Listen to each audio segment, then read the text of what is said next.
Olá, pessoal, tudo bem? Começa agora mais um X da Questão ao vivo pela TV Câmara São José do Rio Preto.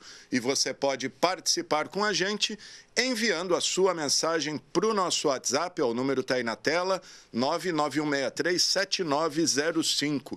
Temos também o telefone aqui da redação da TV Câmara, 3214-7766, e o nosso e-mail, que é o gama@riopreto.sp.leg.br. E estamos ao vivo também pelas nossas redes sociais, estamos lá no Facebook, Câmara Municipal de São José do Rio Preto, e também no YouTube, TV Câmara São José do Rio Preto, onde você também acompanha o nosso programa em tempo real. Aproveita, curta, compartilhe nossas páginas, que é muito importante para a gente. E olha só, gente, no programa de hoje, vou conversar com dois professores aqui de Rio Preto que são super destaque em suas áreas de atuação.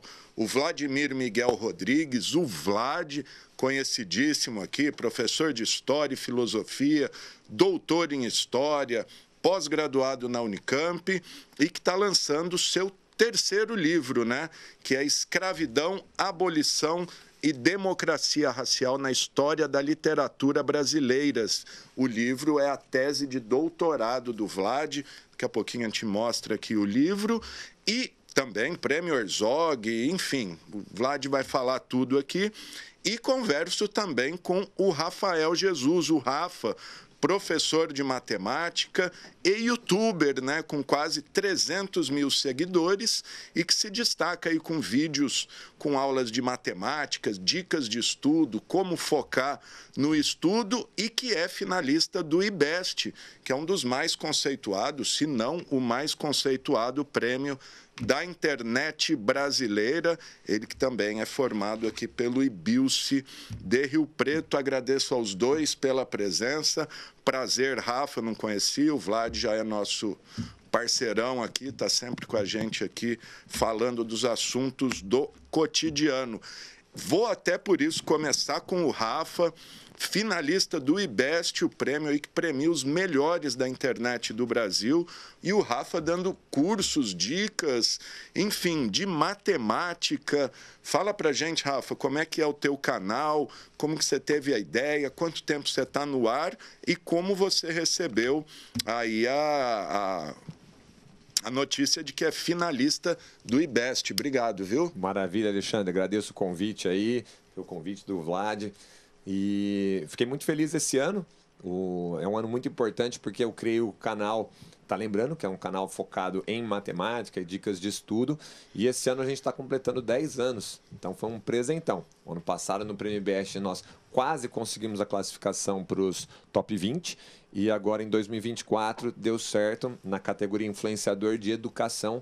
Então, a gente está entre os top 20. Então, é um reconhecimento, né? E hoje no Brasil, educação é um desafio para a gente. Então, quando a gente consegue algum reconhecimento do público, dos estudantes, de quem acompanha o nosso trabalho, a gente fica muito feliz.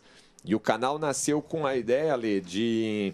A matemática ela é muito temida, então os alunos vêm com aquele medo, matemática é difícil, é complicado, desde casa, né? Às vezes os próprios pais já falam, nossa, matemática você vai ter que estudar, é difícil, é complicado.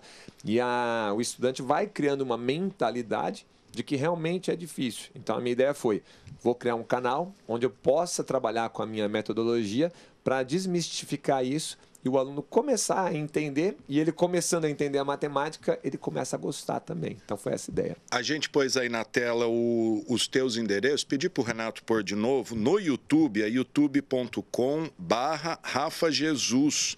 Tá lembrado, e né? Underline tá lembrando. Underline tá lembrado, tá aí, ó, na tela. E você tem um canal no Instagram também. Tem o seu pessoal, que é Rafael Moura _ Rafa Jesus, e o seu, vamos dizer, profissional, né? Que é o @mentorias Rafa Jesus. Tá, então, eu já olhei lá, é bem bacana, já vi uns vídeos lá, e vou pedir para o Israel, a gente tem um vídeo, um short que você pôs lá, que eu curti, vou pedir para pôr o Israel, primeiro o exemplo aí de uma aulinha dele, e depois a gente põe o que ele anuncia, o finalista do IBEST. Vamos lá.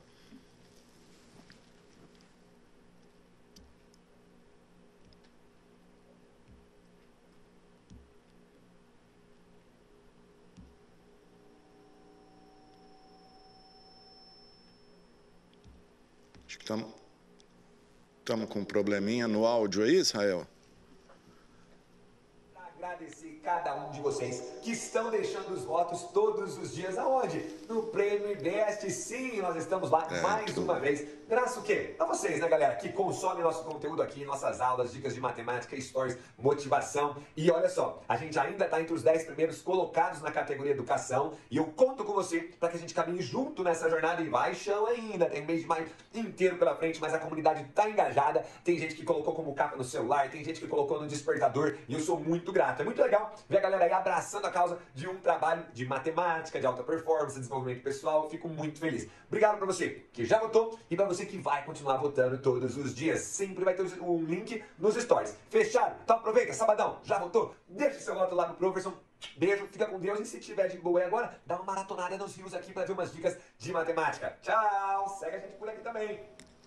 Bacana, a gente viu aí o do IBEST, acho que deu algum probleminha no outro lá, daqui a pouquinho a gente vê. Mas, Rafa, fala para mim, primeiro, onde você grava os vídeos, na sua casa mesmo? Você tem um estudinho? E outra coisa, é bacana ver um influenciador de educação sendo reconhecido, porque hoje a gente tem tanto influenciador de futilidades aí pela internet, é bolsa, é roupa, tudo bem, cada um gosta do que quer, mas como você disse, a educação é um desafio, né? Com certeza, Ali. Sobre as gravações, eu sempre trabalhei em casa. Então, no começo, era um dos quartos da casa. Você mesmo grava? Tem uma equipe ali? Não, sou só eu mesmo.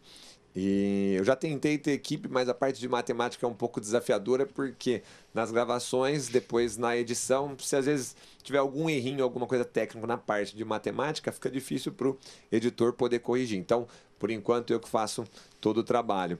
E no começo era um quarto da casa, onde eu coloquei uma lousa e transformei num estúdio. E hoje eu criei já um espaço específico mesmo, é na minha casa, mas num cômodo afastado, que eu tenho o meu estúdio, onde eu dou as minhas aulas online, as mentorias e as gravações para o YouTube e para o Instagram. E hoje você se dedica 100% ao virtual ou tem aí o boa e velha aula presencial? Hoje, trabalha em alguma escola? Acho que você tem uma escola, né? Isso, eu tenho uma escola, exatamente. Eu tenho o All-in Cursos, eu sou um dos sócios. É uma escola de cursos modulares e aulas particulares. A gente tem ela presencial aqui em São José do Rio Preto mesmo. Já vamos para 16 anos. E a gente também trabalha no All-in Cursos com formato 100% online com alunos de todo o Brasil. Então, eu sigo com as minhas aulas no All-in. Também aqui em São José do Rio Preto, trabalho no SEB Rio Preto. Mas hoje eu estou nos 60% online e 40% presencial. Mas hoje a maior parte aí do meu trabalho é com as aulas do pessoal de todo o Brasil, que eu trabalho com aulas particulares e mentorias de alta performance para quem está no ensino fundamental, médio, universitário e para profissionais também que buscam trabalhar com mais calma, com mais produtividade e buscando um crescimento. Né? O que eu sempre gosto de despertar no meu aluno é possível a gente crescer e faz bem a gente querer buscar esse crescimento. Então, hoje é esse formato que eu estou trabalhando mais. Legal, gente. O Rafa Jesus aí, professor de matemática, youtuber, empresário e finalista do IBEST. Daqui a pouquinho a gente fala mais, que agora eu quero falar com o Vlad do lançamento. Já faz um tempinho que lançou, né, Vlad? Não tinha dado certo de você vir aqui divulgar. Agora deu o livro Escravidão, Abolição e Democracia Racial na História e Literatura Brasileiras, que é a sua tese de doutorado na Unicamp, é isso? Na Unesp, desculpa. Queria que você falasse desse livro, o que as pessoas vão encontrar aqui, apesar do nome indicar, mas queria que você aprofundasse e também queria que você falasse dessa tua vocação para tratar de temas envolvendo a negritude, o preconceito racial, a luta do povo preto e tudo mais. Alexandre, primeiramente, bom dia para você, para quem está em casa aqui assistindo, sempre muito feliz em estar aqui, né? Já vim aqui várias vezes, me sinto muito à vontade aqui nesse programa, muito contente de estar com meu amigo, meu irmão Rafa, no trabalho maravilhoso que ele faz. Alexandre, essa foi a minha tese de doutorado, demorou muito tempo para ela sair, foram 5 anos, passando ali pela pandemia, por todas as dificuldades. Depois foram mais, basicamente, 2 anos de edição e adaptação da tese para uma obra literária, o que é uma coisa difícil, né? Eu já tinha passado por esse processo no meu primeiro livro, que foi a minha dissertação de mestrado, lá sobre a questão do Malcolm X e do racismo nos Estados Unidos. E aí, surgiu essa obra. Eu vou responder a sua pergunta primeiro por essa questão da vocação, para depois falar sobre o livro como um todo, né? Eu me dediquei muito a essa questão do debate racial. Você tem o teu outro livro, desculpe interromper, sobre o Malcolm X, né? Exato, né? Sobre a questão dos Estados Unidos, e que eu voltei a estudar no pós-doutorado, que eu fiz na Unicamp, terminei no ano de 2022. E muitas pessoas me perguntam isso, né, cara? Pô, como é que você aí, um homem branco, né, proveniente de classe média, foi estudar essa questão racial e tal? E assim, eu nunca me esqueço de uma passagem que foi muito curiosa, e eu acho que a gente é muito marcado na nossa infância, na nossa formação, por questões familiares, de experiências escolares, cotidianas como um todo, e eu acho que elas acabam influenciando muito na construção do nosso caráter, das nossas, digamos assim, as nossas lutas futuras.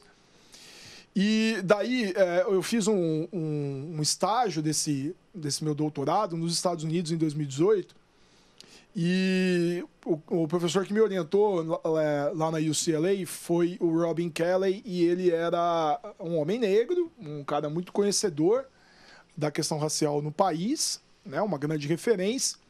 E daí o dia que eu cheguei lá para ele ter a primeira reunião comigo, né, ele fala, né, você, pô, um cara branco. E eu tava no meio do doutorado naquela época, eu dei o meu livro para ele do Malcolm X, ele falou, você, cara, estudou o Malcolm, né? Como, né? Improvável. E aí eu me recordo de duas coisas muito importantes. Número um, eu estudei a maior parte da minha vida em escola pública, né? Tenho muito orgulho de ter estudado aqui no Ezequiel Ramos, depois no Justino Gerri Faria. E os meus pais e o meu avô materno, né, o João Miguel, eles me influenciaram muito nessa questão social, da questão do olhar para o próximo, de perceber as desigualdades, de lutar contra as desigualdades. E eu começava a perceber isso dentro da escola, né? Me lembro naquela época, nos 90, a galera, muitas pessoas iam na escola somente para... iam também para, obviamente, o ensino, mas também iam principalmente para comer na escola. Até hoje, né? Até hoje, né? Infelizmente, e é uma realidade no Brasil. E eu percebia que tinha alguma coisa de errado ali, até por ouvir o meu pai, minha mãe, né, falando sobre essa questão, o meu avô e tal. E daí, teve uma vez que eu assisti ali nos anos 90, devia ser por 95 e 96, um seriado que faz muito sucesso até hoje no Brasil, que é O Maluco no Pedaço, que é do Fresh Prince of Bel-Air, né, o nome original. E eu me lembro de um dos primeiros episódios, talvez seja o primeiro episódio, e eu contei essa passagem para o professor lá nos Estados Unidos, e eu falei, um episódio que o Will Smith, ele entra no quarto e tinha um pôster do Malcolm, né, e ele falava pro tio Phil, eu quero ser como o Malcolm X e tal, e eu me lembro que aquilo me causou uma... Malcolm, né? Malcolm X, tal, pô. Quem que é esse cara? Quem tal. é Malcolm? E naquela época, cá entre nós, anos 90, né? É muito difícil você ter algum tipo de conteúdo sobre isso, né? A gente consultava a Barça, consultava um livro ou outro que tinha, né? A internet ainda engatinhando naquela época. Tá, aí depois foi passando e eu fui levando aquilo comigo, fui percebendo muitas desigualdades em virtude da cor, me questionava o porquê disso. E aí quando eu entrei na faculdade, na Unesp, eu tive um professor muito querido, o professor Dr. Álvaro Ratner, que foi meu orientador no mestrado e no doutorado, que estudava essas questões e acabou me estimulando. E a gente passou da subjetividade para a objetividade, né? Passamos eu penso, eu tenho essa impressão, né? Me parece, para um estudo objetivo, um estudo científico. Quando eu terminei a questão do estudo nos Estados Unidos, o Alexandre, muita gente me questionava, pô, você foi estudar lá, mas e aqui, né, cara? E era uma coisa que me faltava, né? Eu acabei fazendo um caminho oposto, começando no estudo nos Estados Unidos, para depois vir para o Brasil. E confesso que o meu estudo sobre o Brasil ficou muito melhor que o meu estudo sobre os Estados Unidos. Tanto é que agora, eu acho que o próximo passo, né, eu fiz o pós-doutorado sobre a questão racial por lá, pelos Estados Unidos, eu gostaria de revisitar isso e fazer, eu acho que talvez, não sei se finalizar, né, mas chegar num ponto que para mim parece importante, seria um estado comparativo entre os dois, olhando pelo momento que os dois países passam, tá? Os Estados Unidos pós-Trump, talvez por uma volta de Trump, como que isso impactou na questão racial, e o Brasil pós-Bolsonaro, Lula, como que isso traz um impacto para a discussão. Daí, quando eu resolvi estudar a questão da questão racial no Brasil, daí, das discussões com o meu pai, sempre percebendo que as consequências da escravidão, elas se fazem presentes no Brasil nos dias de hoje. Então, quer dizer que aquele olhar do Vladimir criança, né, de perceber as desigualdades, por que um coleguinha tinha, outro não tinha, tal, começou a se tornar um estudo científico no sentido de que as consequências da escravidão se fazem presentes no Brasil e se fazem presentes porque a abolição ela não foi suficiente para acabar com os problemas da escravidão. Eu entendo que a escravidão... Pelo contrário, né? Exatamente. A escravidão moldou o Brasil. O Brasil foi moldado enquanto sociedade, enquanto política, enquanto economia, enquanto cultura, pela escravidão.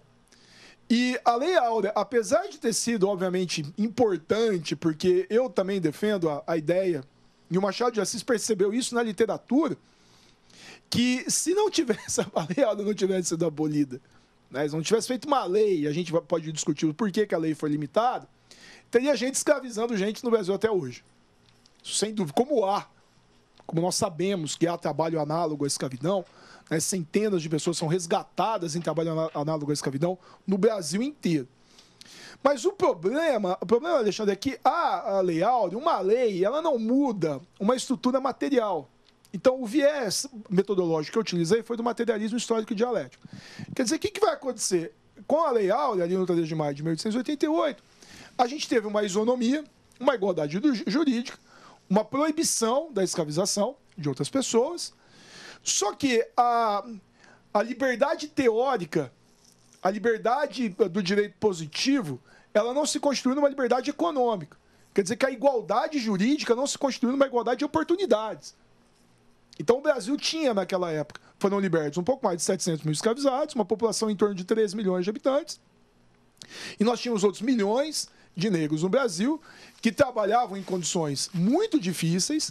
Essas pessoas estavam numa sociedade supostamente livre, mas sem a posse dos meios de produção. Abandonados à própria sorte. Sem terra, né, sem a garantia da terra. E aí tem outro problema, quando se falou em abolição e se libertou o escravizado, se indenizou quem? Os senhores e não os escravizados.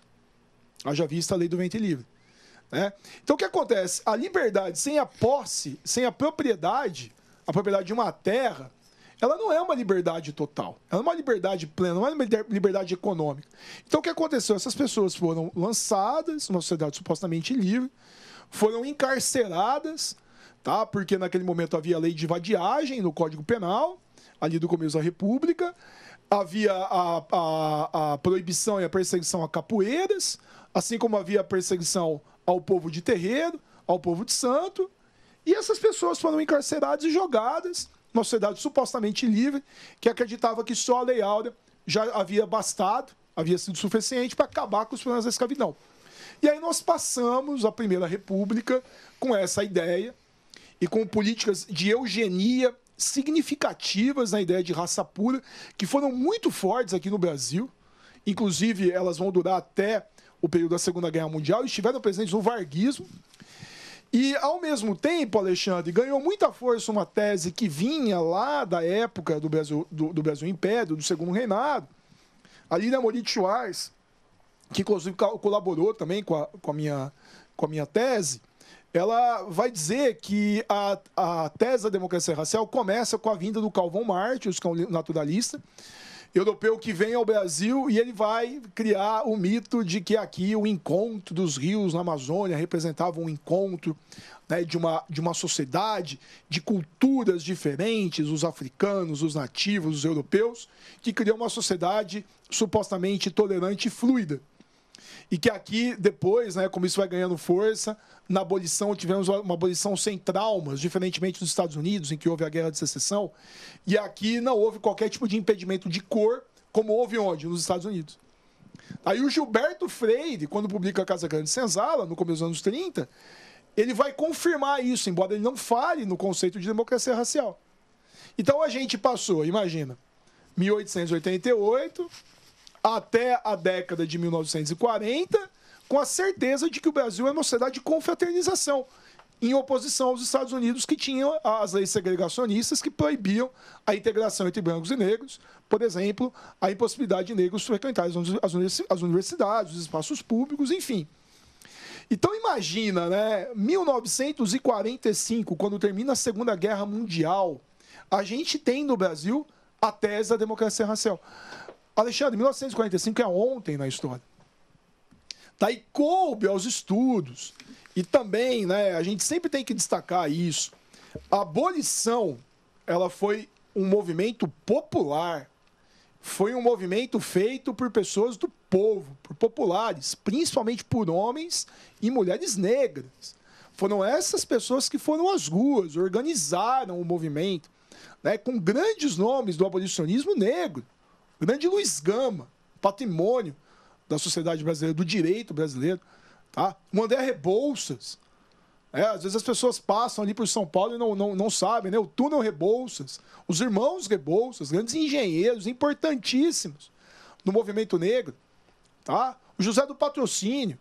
Então, Luísa Marim, mãe de Luiz Gama. Tá? Essas pessoas que protagonizaram o movimento negro e a Princesa Isabel no processo de branquitude, né, de narrativa de embranquecimento da história, é que levaram à fama. Mas aonde eu quero chegar é que esse movimento negro, a imprensa negra, ali na Primeira República, tá? Intelectuais negros como Clóvis Moura, Guerreiro Ramos, cada um na sua metodologia, Florestan Fernandes, o intelectual branco, eles foram os grandes responsáveis a partir da década de 50 para questionar de que não havia democracia racial. E aí é muito interessante porque a ONU, recém-criada, após a Segunda Guerra Mundial, ela vai falar assim, poxa, mas a África do Sul é o apartheid, os Estados Unidos as leis segregacionistas, o Brasil é uma democracia racial, vamos fazer um estudo para estudar o Brasil e levar a experiência do Brasil para o mundo inteiro. E aí o Florestan, entre outros, o Roger Bastide, teve parceria com o Fernando Henrique Cardoso depois, né? Grandes estudiosos foram estudar a questão racial e o Florestan Fernandes faz uma obra belíssima, que é a integração do negro na sociedade de classe, vai desmascarar a democracia racial. Acompanhado, né, por Clóvis Moura, como eu disse, o intelectual negro, né?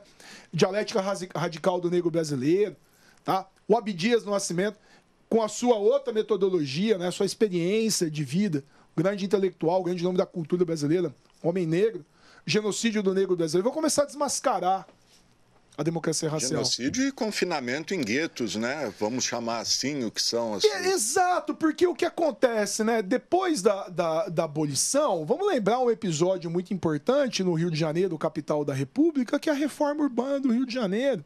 E aí envolve, Alexandre, uma palavra de ordem no começo do século XX, que é higienismo. E é terrível perceber como que essas políticas higienistas elas existem até os dias de hoje. Qual que era a ideia? Vamos limpar o Rio de Janeiro. Isso já vinha também a ideia de que o Brasil era muito atrasado, porque o Brasil era muito negro. Né? A negritude é inacreditável, como que a canalice da intelectualidade brasileira naquela época ela era gigantesca e ela era racista, de que o problema do Brasil era porque existiam muitos negros. Tanto é que a política de imigração ela foi uma política de branqueamento da população. Então a ideia era trazer os imigrantes para que essa população fosse aos poucos se miscigenando e fosse limpando o Brasil. Olha, branqueando. Exatamente, branqueando o Brasil, que era uma política, na verdade, da branquitude no mundo. Porque ela foi brasileira, ela foi da elite branca do Brasil, ela foi da elite branca dos Estados Unidos. E ela foi da elite branca da África do Sul. Né? E daí o que acontece? Vai haver o processo de reforma do Rio de Janeiro, de destruição dos cortiços no Rio, e aquela população que vivia nos cortiços vai ser mandada para onde? Vai ser mandada para os morros cariocas, vai ser um processo de favelização. E daí, Alexandre, é uma coisa muito interessante, porque a literatura feita por homens e mulheres negras, ali no século XX, vai denunciar isso. Houve um homem negro muito importante, que inclusive passou aqui por Mirassol no seu tratamento contra o alcoolismo, foi o Lima Barreto. Lima Barreto é o cara que vai ridicularizar todo esse processo de suposta modernização. né? É ele que vai visualizar, ele vai escancarar essas contradições da elite, mas a elite intelectual brasileira. É um grande crítico de Rui Barbosa, inclusive, que queimou os arquivos da escravidão, acreditando que isso ajudaria a superar o legado da escravidão, né? Então, o Rui Barbosa foi muito nocivo para essa questão racial neste aspecto, tá? E daí a gente vai ter uma literatura que vai ser construída ao longo do século XX que vai denunciar a democracia racial, né? Pensa, por exemplo, a questão de Carolina Maria de Jesus, que eu abordo no meu livro, né? Uma mulher, mãe solo, negra, que saiu de Minas Gerais e foi para São Paulo. Em São Paulo, era uma catadora de lixo e vivia na favela do Canindé. Em que época? Na época que a gente acreditava que vivíamos os 50 anos em 5 do JK. Ah, legal, houve 50 anos. Houve. Para quem? Para a população branca, para a classe média, para a elite. Agora, para a população negra, houve o quê? Houve marginalização, houve favelização. A década de 50 é o momento da ampliação das favelas no Brasil.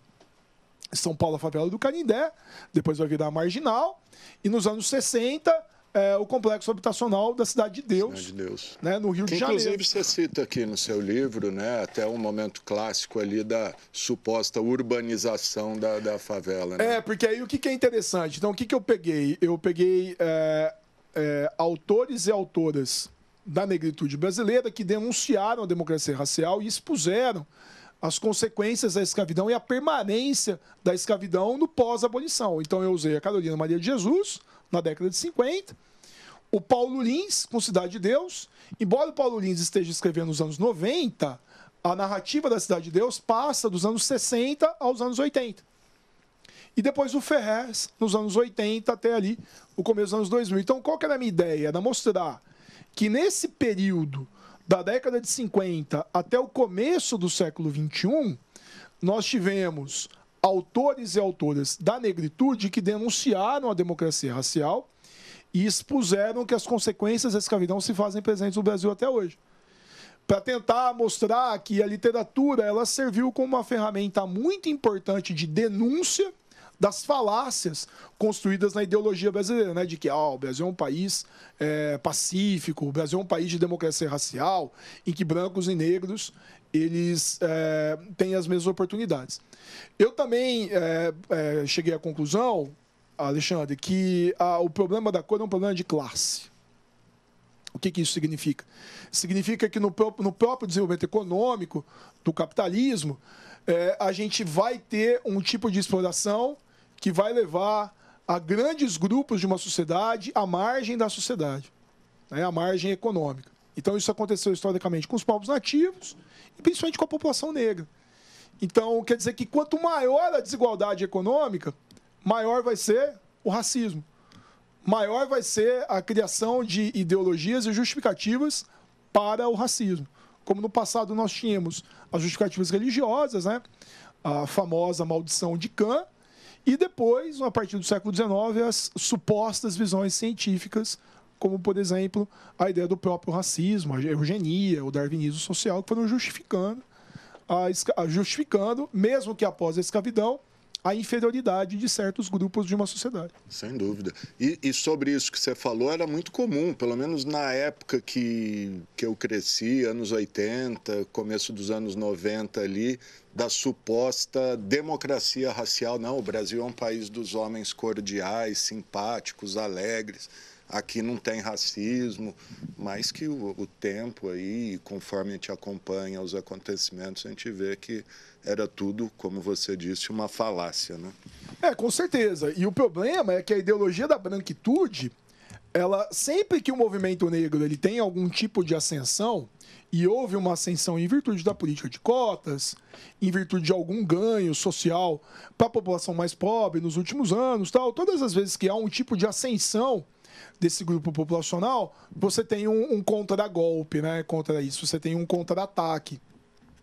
Nessa ideia de revigorar a ideia da democracia racial, de bater na falácia de que aqui não existe racismo e de que nós somos um povo pacífico, ordeiro, hospitaleiro, nós seríamos aí cordiais, um aspecto mais equivocado, né, da ideia do homem cordial, de que nós somos bacanas, super legais, tal, né? Pacíficos. Né? E daí eu acho muito importante você ver, por exemplo, hoje, né, você tem o Rafa é um cara que conhece muito sobre isso, como que as redes sociais, e principalmente o YouTube, pode causar uma série de confusões e fazer uma falsa informação, né? E daí você vê como é importante ter educadores como o Rafa fazendo um trabalho maravilhoso e gratuito pelo YouTube. E como que hoje a gente precisa desses instrumentos culturais. A gente acabou de sair de um feat maravilhoso, que também trouxe peças discutindo isso, como a literatura, como a música, como elas podem colaborar com a denúncia da democracia racial.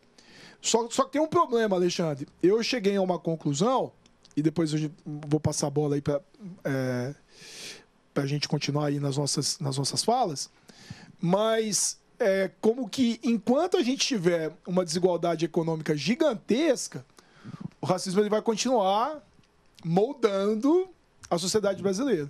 Então é legal fazer a denúncia, é muito importante gerar a conscientização, mas o grande combate ele se faz um combate à desigualdade econômica.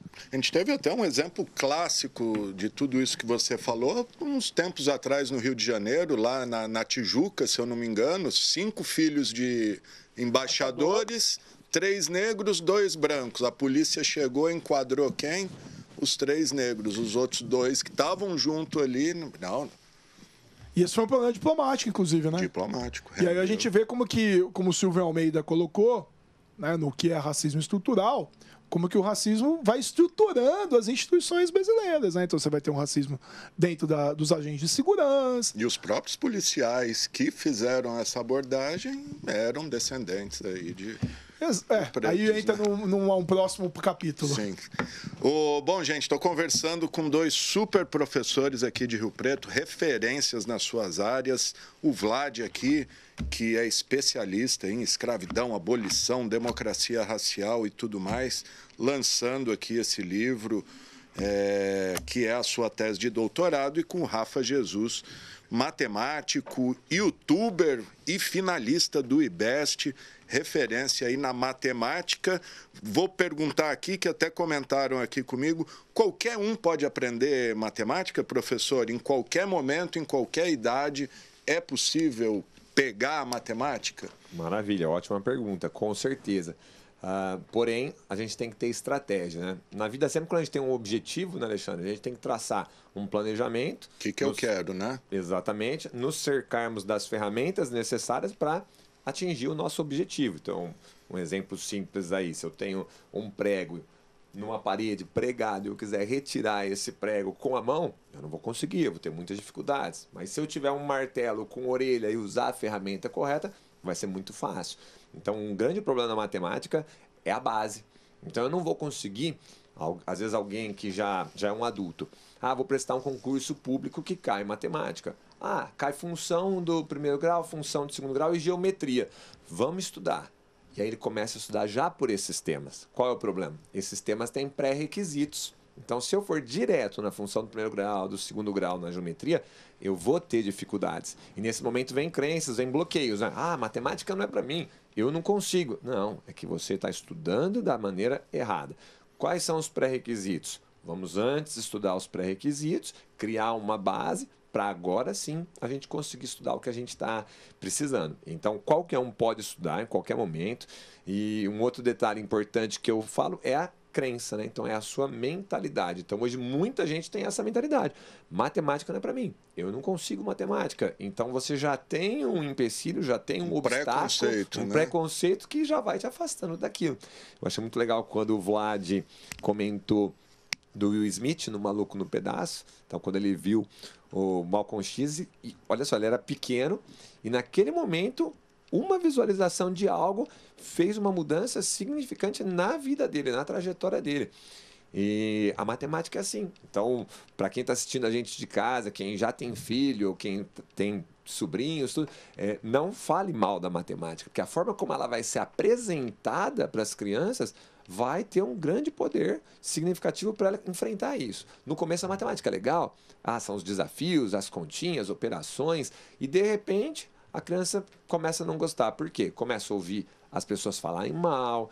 Então, para quem está querendo aprender matemática com qualquer finalidade, é possível sim, só busque se fortalecer na base necessária e lembrar também, né, Alexandre, do longo prazo. Hoje, a gente que trabalha com educação, um outro adversário nosso é o curto prazo. A internet faz tudo parecer muito simples, né? Todo mundo é milionário, todo mundo é feliz. As pessoas viraram imediatistas, né? Imediatistas. E tudo que envolve estudo não é da noite para o dia. Hoje o Vlad tem essa bagagem, esse conhecimento, porque ele estuda há muito tempo, se preparou, se abdicou de muitas coisas, né, para poder estudar, e a matemática não é diferente. Então, eu quero agora passar num concurso, eu quero passar num vestibular. Como é que está a sua base? Não foi bacana? Você vai pagar um preço agora para recuperar esse tempo perdido, para sim ter condições de avançar. Mas que é possível, é. Professor, eu pelos vídeos, a gente tem, agora acho que sim, a gente tem um na agulha aí, mas antes de a gente passar ele, como que você desenvolveu essa, vamos dizer, metodologia, não sei como dizer ao certo, para tornar a matemática, além de atrativa, fácil? Você sempre teve facilidade, sempre gostou dos números, ou não? Ou foi se especializar nisso? Alexandre, minha família sempre estimulou muito o estudo, né? Então, tanto ensino fundamental quanto ensino médio, eu tinha uma facilidade com as várias disciplinas, mas a matemática me fascinava mais por poder resolver um problema. Eu gostava do desafio de ter que chegar em algum lugar. Então, qual o valor de X? E isso me fascinava. Então, eu sempre gostei. Agora, a minha metodologia, ela nasceu, eu sempre trabalhei, quando eu estava na faculdade, com muitas aulas particulares. E eu sempre me encantei com o seguinte detalhe. Na aula particular, o aluno estava acompanhando e ele estava conseguindo responder os exercícios da forma correta, porém, chegava na hora da tarefa, me ligava, ou na aula na outra semana, Rafa, não consegui fazer a tarefa, eu pensava, mas o que aconteceu? Na aula você estava acompanhando, você tinha entendido, e eu comecei a fazer o seguinte exercício. O que acontece com esse aluno no momento que ele está sozinho e o que acontece com esse aluno no momento que ele está comigo. E eu comecei a ter mais consciência das perguntas que eu fazia, de qual comportamento que eu buscava no meu aluno, para criar uma metodologia que ele pudesse replicar isso em casa, sozinho. Tanto é que eu tenho uma plataforma de estudos também e tem 5 cursos. É o Caminho da Aprovação, é o Método Rafa Jesus, é o extensivo, Caminho da Aprovação, Método Rafa Jesus, Matemática Básica, extensivo e revisão. Eu consigo ver o que os meus alunos vão percorrendo na trilha deles. A maioria pula o Caminho da Aprovação, pula o Método Rafa Jesus, pula a Matemática Básica e já vai direto no extensivo, que é justamente esse imediatismo. Não, eu preciso do extensivo. Já. É esse que vai cair no meu vestibular, que vai cair no meu concurso público. E eu falo, esses 3 cursos são os pilares. Por quê? O Caminho da Aprovação, eu mostro a jornada que ele tem pela frente. Então, qual é o caminho de um vestibulando? Qual é o caminho de um concurseiro? Porque a gente não tem que pensar só na prova. Tem que ver o que acontece desde a inscrição, conhecer o edital, saber tudo que vai cair naquele concurso, para que a gente possa buscar um planejamento, criar esse planejamento e ter disciplina para cumpri-lo. E isso eu faço no Caminho da Aprovação. Aí vem o Método Rafa Jesus, que é onde eu tenho a minha metodologia, que nasceu justamente desse desafio. Por que o aluno, que eu sei que ele tem o conhecimento, não está conseguindo trabalhar sozinho? Então eu crio uma metodologia, então são algumas perguntas, são até interessantes. Uma ferramenta que eu trabalho é a Princesa Leia, então eu brinco com Star Wars. Então a Princesa Leia é L de ler, E de parar, e eu faço uma brincadeira com o inglês, né? Eu falo que é o stop com E. I de interpretar e A de anotar. Então, leu, parou, interpretou, anotou. Porque o pessoal acha que a matemática são só números. Não, a interpretação. A nossa língua portuguesa ela é muito importante, né? O Vlad comentou de problemas em redes sociais. Hoje a gente tem muitos conflitos em redes sociais por falta de interpretação. As pessoas leem, interpretam da maneira delas e aí começam, às vezes, discussões desnecessárias. E na matemática isso acontece. Às vezes o problema do aluno não é técnico da matemática, é porque ele não sabe interpretar. Não entendeu o que está sendo pedido. Exatamente. Né? Então eu crio essa ferramenta que é a Princesa Leia. Leia um pouco, pare, interprete e anote. E esse anotar é muito importante porque é o colocar em movimento. Para profissionais que eu trabalho que às vezes querem colocar algum negócio em andamento, pô, professor, eu quero ter um negócio próprio, eu quero morar sozinho. E eu falo, pera um pouquinho, a gente já tem isso desenhado? Não, eu não vou fazer isso agora, lá na frente eu penso. Vamos começar a se colocar em movimento. Então eu brinco, né? A lei da física, inércia, um corpo em repouso tende a permanecer em repouso. Em movimento tende a permanecer em movimento. Então essa Princesa Leia é um recurso que eu inventei, que esse anotar, o aluno começa a escrever e ele começa a pensar, opa, eu estou conseguindo reproduzir alguma coisa, eu já estou começando a resolver e não tem aquele bloqueio. Porque o aluno que lê o enunciado e fica pensando na questão inteira, ele quer a resolução pronta, como ele não se colocou em movimento, a mente dele acha que ele não sabe, ele está parado. E outras perguntas, como tem aluno que tem o conhecimento técnico, sabe as fórmulas, as ferramentas, mas não percebe que pode usar aquela ferramenta naquele exercício. Então eu criei uma pergunta que é: o que é isso? O que eu sei disso? Então o aluno no meio do exercício ele pensa: o que é isso? Nossa, é progressão aritmética. O que eu sei de progressão aritmética? Aí ele acessa um mapa mental, que eu chamo carinhosamente de pacotinho, e ele vê as ferramentas que ele sabe sobre aquele assunto. E agora ele começa a pensar numa resolução. Então o curso, caminho da aprovação para entender o caminho que eu tenho pela frente. Método Rafa Jesus, que é a metodologia. E aí vem a matemática básica. A matemática básica ali, eu começo com a matemática simples por 2 motivos. São as ferramentas necessárias que eles vão precisar mais na frente, e ali, por serem exercícios simples, eu começo a trabalhar com a crença do é possível. Nossa, eu estou conseguindo acertar essa questão. Oh, não é tão difícil quanto eu pensava. Eu sou capaz de entender a matemática. Um grande responsável pelo bloqueio na matemática é isso, é o aluno que cai num nível de exercício, num nível de exigência maior do que ele está preparado.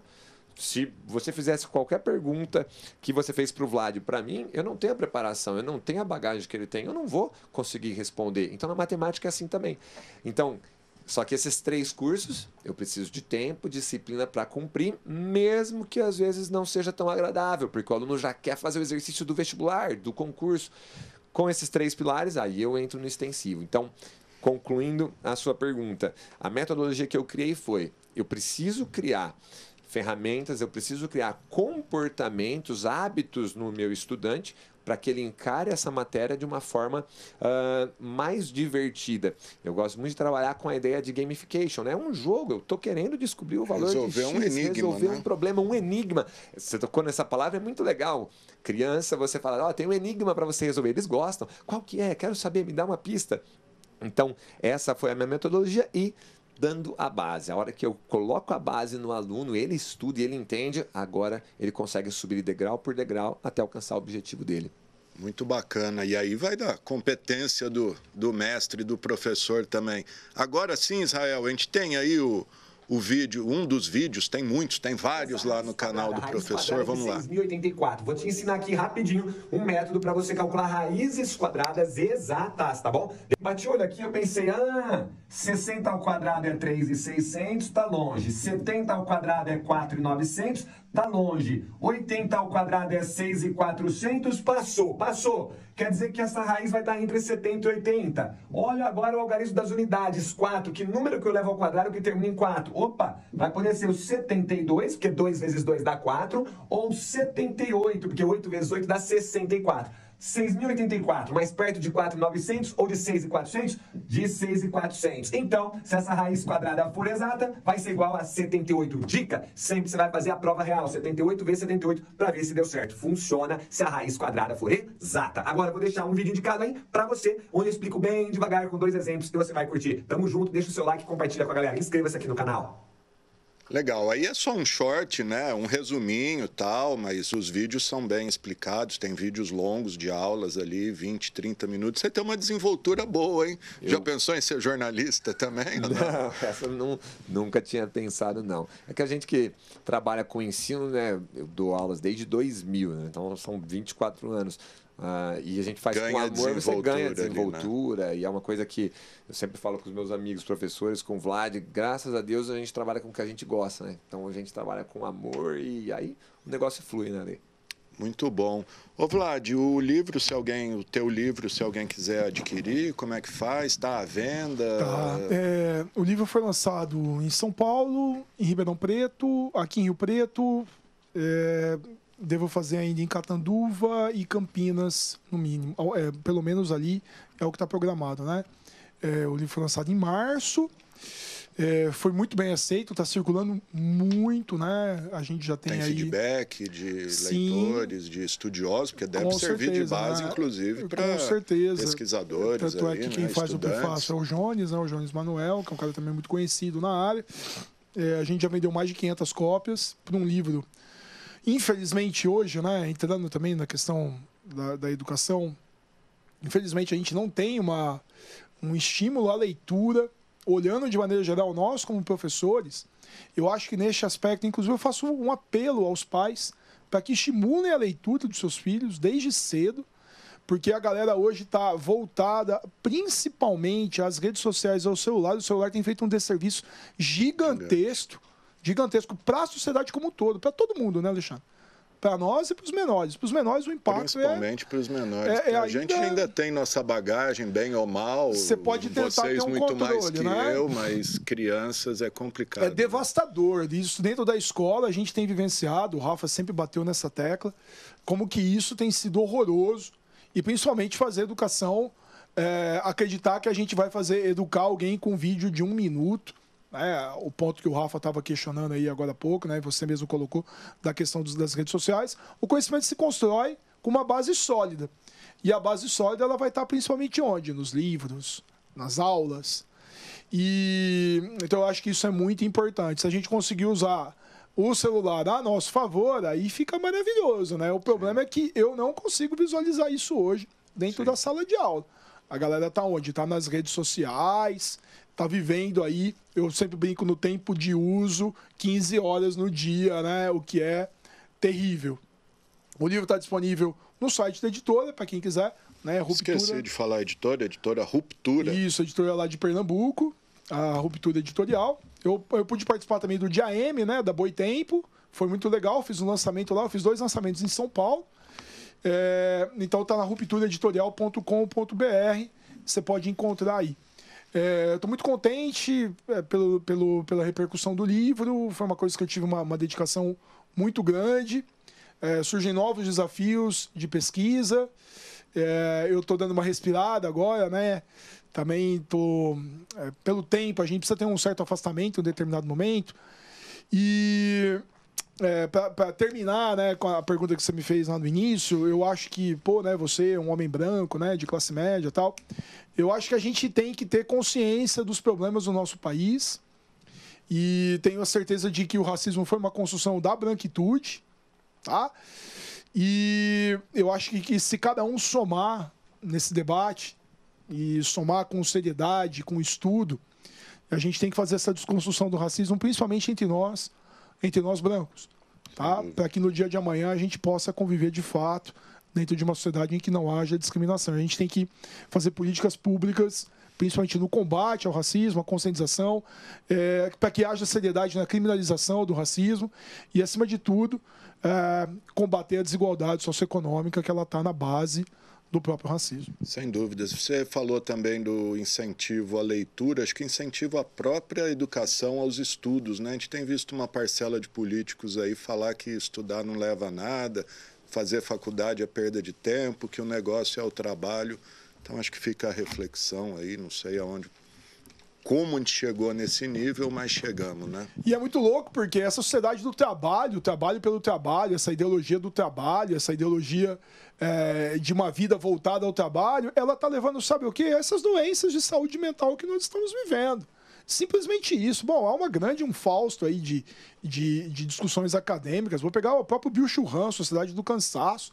A gente está vendo aí, Alexandre, as pessoas com problemas de saúde mental, como depressão, como ansiedade, como suicídio. Tivemos um problema ontem na cidade, né? Ali na Washington Luiz.